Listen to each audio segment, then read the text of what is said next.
नमस्कार, मी वंदना मेजवानीमध्ये तुम्हा सर्वांचं खूप खूप मनापासून स्वागत. आज आपण ढोकळ्याची रेसिपी बघणार आहोत. ढोकळा करताना नेहमी एक काळजी असते की तो स्पंजी होईल की नाही. सो आज आपण योग्य प्रमाण घेऊन इन्स्टंट आणि स्पंजी ढोकळा बनवूया. चला तर मग बघूया. त्यासाठी लागणारे साहित्य आणि कृती.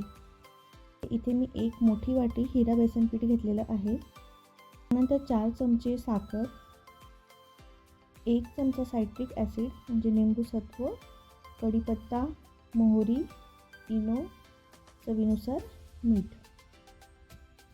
एका बाउलमध्ये साखर, लिंबू पावडर आणि मीठ हे व्यवस्थित विरघळवून घेते.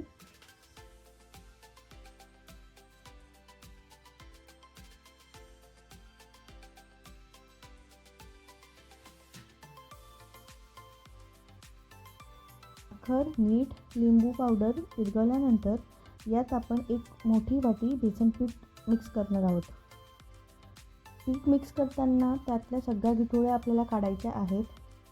आपल्याला बॅटर स्मूथ बनवायचं आहे. सो गरजेनुसार थोडे थोडे पाणी टाकून आपण बॅटर व्यवस्थित तयार करून घेऊ.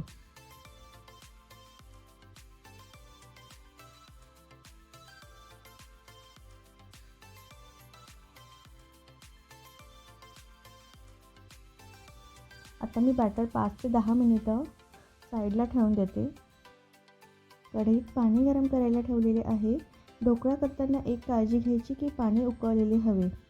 त्यानंतर ज्या प्लेटमध्ये ढोकळा लावायचा आहे त्याला मी तेल लावून घेते. ढोकळा स्पंजी होण्यासाठी इथे मी एक इनोचा सॅचे यूज करते. इनो टाकून आपण त्यात 2 ते 3 चमचे पाणी ॲड करून इनो ॲक्टिवेट करून घेऊ.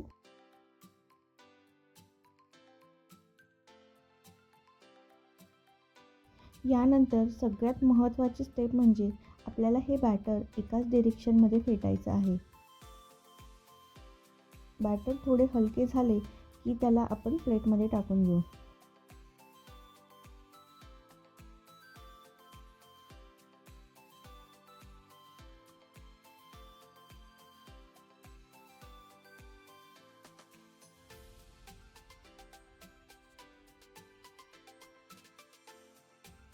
साधारण 20 ते 25 मिनिटं मी आता वाफवून घेते. 25 मिनिटं झालेले आहेत आणि मी गॅस पण बंद केलेला आहे. ढोकळा खूप छान फुगलेला दिसतोय. ढोकळा छान गार झालेला आहे. आता मी त्याला पहिले व्यवस्थित कट करून घेते. तडका पॅनमध्ये आपण तेल गरम करून घेऊ. त्यात मी पहिले हिरव्या मिरच्या फ्राय करून घेते आणि ह्या मिरच्या साईडला काढून घेते. ह्या मिरचींवर आता थोडंसं मीठ टाकून आपण साईडला ठेवून देऊ. ह्या मिरच्या आपण ढोकळा खाताना छान लागतात.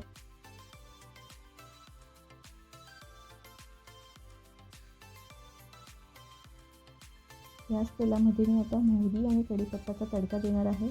त्यात पाणी घालून थोडंसं मीठ आणि साखर, हिंग टाकून एक उकळी काढून घेते. आता हा तडका आपण छान ढोकळ्यावर टाकून घेऊ. अगदी मोजक्या साहित्यामध्ये आपण हा ढोकळा बनवतो. खूप इझिली बनतो. हार्डली 20 ते 25 मिनिटं लागतात. खूप कमी वेळात आणि इन्स्टंट अशी रेसिपी आहे. नक्की ट्राय करा आणि मला सांगायला विसरू नका. व्हिडिओ आवडला असेल तर लाईक, कमेंट आणि सबस्क्राईब करायला विसरू नका. धन्यवाद.